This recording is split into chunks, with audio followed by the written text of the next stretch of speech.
인간의 몇몇 종이 먹이사슬의 정점으로 뛰어오른 것은 30만 년 전부터라는 겁니다. 그래서 인간은 불과 수십만 년 만에 너무나 빨리 정점에, 생태계 사슬의 정점에 올랐기 때문에 생태계가 그에 맞춰 적응할 시간이 없었다. 그리하여 생태계의 큰 멸종적 위기를 초래했다는 것이 유발 하라리의 이야기입니다. 인간이 그러면 어떻게 그럴 수 있었느냐?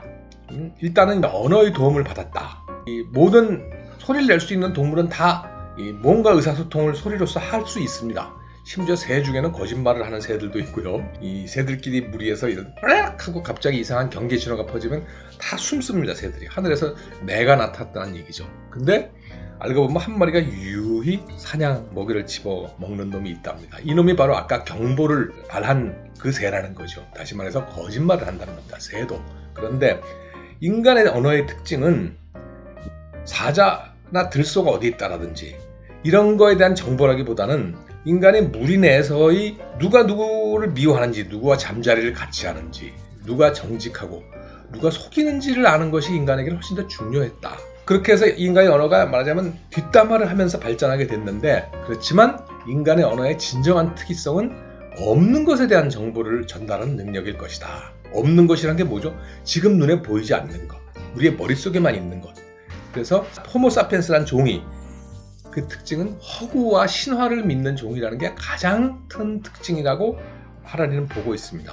수렵 채집시대의 한 무리는 밴드라 그러는데 불과 열몇 명, 스물 몇 명 이런 정도입니다. 작은 무리였지만 그 이후 수만 명, 수백만 명, 수십억 단위로 사피엔스들이 집합적인 형태로 모여서 도시와 왕국과 현대 국가를 건설할 수 있었습니다. 그 원동력은 결국 상상의 질서인 신화를 공유함으로써 대규모의 인간 사회가 형성될 수 있었다.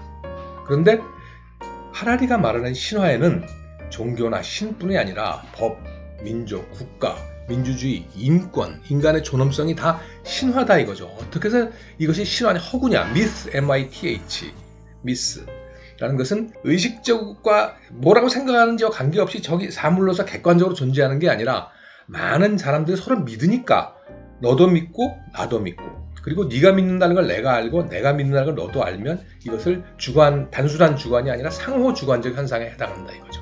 그래서 인간은 공통의 믿음을 토대로 진짜로 존재하진 않지만 진짜로 존재하는 것처럼 취급하면서 살아간다 이거예요. 무엇을? 우리가 뭐 국가든 민족이든 민주든 인권이든 그런데 사피엔스가 대규모로 유연하게 협력할 수 있었던 핵심 성공 요인은 신화를 믿는 데 있었는데 그런 신화를 믿는 대표적인 신화의 예가 화폐, 종교, 제국이다 이거죠. 그런 것이 다 신화다. 무슨 말이냐면 인간의 머릿속에 있지 우주에서 보면 없다 이런 얘기입니다. 그래서 허구를 믿는 능력이 특별히 인류가 호모사피엔스가 성공한 능력이라는 건데 예컨대 원숭이나 침팬지한테 너 바나나 한 개를 지금 나한테 주면 사후의 세계에서 바나나 100만 개 무수히 가질 수 있어. 그러니까 지금 바나나 하나 나한테 줘 하면 결코 설득할 수 없다는 거죠. 근데 사람은 그게 가능하다는 겁니다. 그런 허구를 믿는 우리가 능력 때문에 너도 믿고 이것을 믿게 하면 다 같이 믿으면 그것을 중심으로 뭉쳐서 효율적인 무엇을 할 수 있게 된 거죠. 그래서 수없이 많은 이방인들과 극도로 유연한 협력을 할 수 있었다.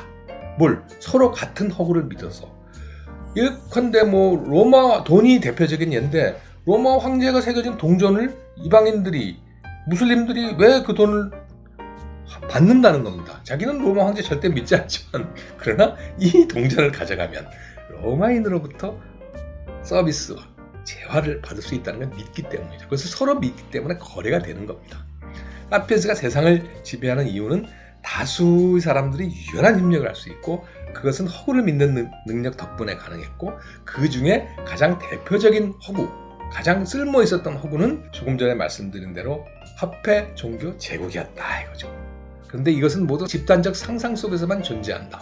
현대 국가나 중세 교회나 고대 도시나 원시 부족이나 모두 마찬가지다 이겁니다. 그 중에서도 돈이 가장 다원적인 상호 신뢰 시스템이다. 모든 사람이 신뢰하는 유일한 것이 돈이라는 겁니다. 종교는 서로 각각 다른 종교를 믿을 수 있고 제국도 서로 그 제국 내에서는 너는 같은 제국 구성원이지만 근데 그에도 불구하고 돈은 서로 소속한 공동체가 다르든 믿음이 다르든 모든 사람이 신뢰합니다 이거죠. 오사마 빈 라덴은 미국이 말하는 모든 것을 싫어할지 모르지만 미국 달러는 좋아했다 이거죠. 그래서 모든 사람이 신뢰하는 유일한 가능성이 돈이다. 그리고 세 가지가 돈, 제국, 종교라고 하는데 제국도 마찬가지다. 제국이라고 하는 것은 하나의 테두리 내에 다양한 사람들을 묶을 수 있다 이거죠. 근데 이것이 왜 대규모로 유연한 협력이 중요하냐면 인간은 본능적으로 우리와 그들을 나누는 습관이 있다. 이것은 협력의 방해가 되죠. 근데 그런 대표적인 예가 수단에 가면 딩카족과 누에르족이 있습니다. 딩카족의 언어로 딩카가 무슨 뜻이냐면 사람이란 뜻입니다. 누에르는 무슨 뜻이냐? 원래의 사람이란 뜻이에요. 거기서 북쪽으로 쭉 올라가면 알래스카가 있죠. 거기 유픽족이 있습니다.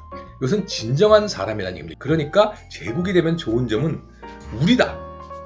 전부 다 우리인 거죠. 현재의 인류의 모든 문화는 부분적으로는 제국과 제국주의 문명의 유산이다 이거죠. 왜냐하면 아마도 팔레스타인 땅에서 싸우고 있는 사람들은 다 이스라엘 사람이나 팔레스타인 사람이나 다 아랍 사람들 실은 혈통은 같아요. DNA는 구분되지 않아. 그러니까 이렇게 나뉘어 싸우느니 전체 지국 제국이 되었으면 좋겠다라는 게 유발 하라리의 믿음입니다. 그 사람 실제로 그렇게 생각하고 있어요. 그래서 돈이 가장 크고 그 다음에 제국이고 그 다음에 종교다 이거죠. 종교가 역사에서 맡은 핵심적 역할은 현재의 사회적 체계에다가 초월적인 정당성을 부여한다 이거예요. 모든 사회 질서와 위계 질서는 다 실은 머릿속에 사람들이 뭐 누가 높고 누가 낮고 누구는 뭐 하늘에서 뭐 권력을 이어받았고 뭐 누구는 귀족이고 이렇게 하는 건 다 상상의 산물인데 그렇기 때문에 실은 취약한데 사회가 크면 클수록 그런 상상의 산물로 이루어진 위계관계, 사회 질서가 더 취약하다. 이것을 여기에 초월적인 정당성을 부여하는 것이 종교다라는 것이 유발 하라리의 이야기입니다. 초인적 질서에 대한 믿음을 기반으로 하는 가치 체계를 종교라고 정의한 거죠. 우리가 말하는 신적인 종교도 있지만 하라리는 자연법칙 종교, 자연법칙 자유주의, 공산주의, 자본주의, 민족주의, 국가사회주의도 다 이것이 자연법칙이라고 주장하니 이것도 실은 종교의 일종이에요. 자기네가 믿는 원리가 도그마가 자연법칙이라고 주장한다. 그래서 다수가 유연하게 협력하는 데는 교회도 그렇고 국가도 그렇고 사법체계도 그렇고 다 어떤 신화의 뿌리를 두고 있다.